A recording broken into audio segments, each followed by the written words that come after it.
அனைவருக்கும் வணக்கங்க. இன்னைக்கு கோவைக்கு எதுக்கு வந்திருக்கிறது நம்ம சொன்ன உள்ளம் தேடி இல்லம் நாடி மற்றும் மக்களை தேடி மக்கள் தலைவர் என்கின்ற இந்த ஆலோசனை கூட்டத்துல கலந்து கொள்வதற்காக இன்னைக்கு கோவைக்கு வந்திருக்கேன். ஏற்கனவே போட்டது தள்ளி போச்சு. என்னுடைய தாயார் மறைவினால் மீண்டும் இந்த ஆலோசனை கூட்டம் மீண்டும் ஏற்பாடு செய்து இன்னைக்கு இங்க வந்திருக்கோம். அந்த வகையில் மிக சிறப்பாக இங்க நடக்குது.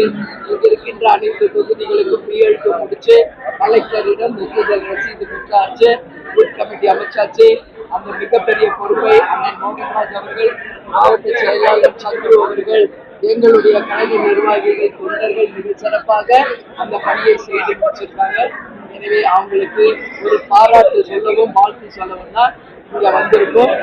மீண்டும் நாளை மறுநாள் கோவையில் இருக்கின்ற மற்ற புறநகர்களுக்கு நேரடியாக சென்று கேப்டனுடைய ரத யாத்திரை நடக்க இருக்கிறது. அதற்கும் நீங்க எல்லோரும் கலந்து கொள்ள வேண்டும் என்று கேட்கிறேன்.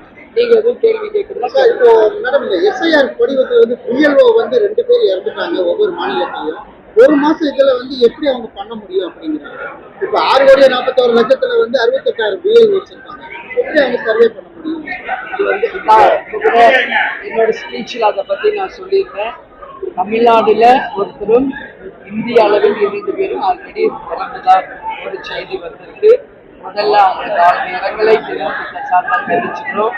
அது மட்டும் இல்லை, இன்னைக்கு நம்ம பார்த்தா தமிழ்நாடு முழுக்க மட்டும் கிடையாது, உலகம் இன்னைக்கு எஸ்ஐஆர் அப்படின்னு ஒண்ணு புதுசா கொண்டு வந்திருக்கோம்.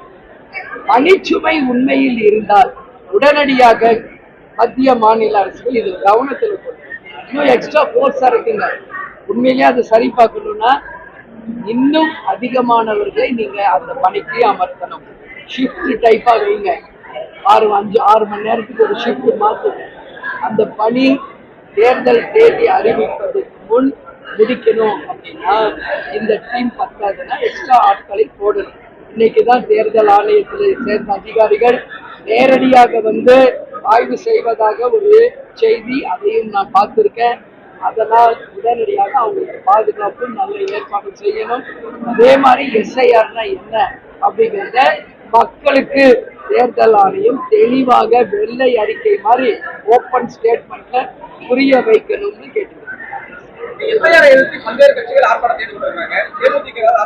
ஆர்ப்பாட்டம் ஒண்ணும் பண்ண மாட்டோம், சொல்லியாச்சு. உறுதியாக எஸ்ஐஆர் முறையாக நடக்கிறோம், அதுல மாற்று கருத்து இல்லை. இது ஜனநாயக நாடு. ஓட்டுரிமை எல்லாருக்கும் இருக்கு. அந்த ஓட்டுரிமை மூலம் அவங்க ஓட்டு அவங்க தான் போடணும்.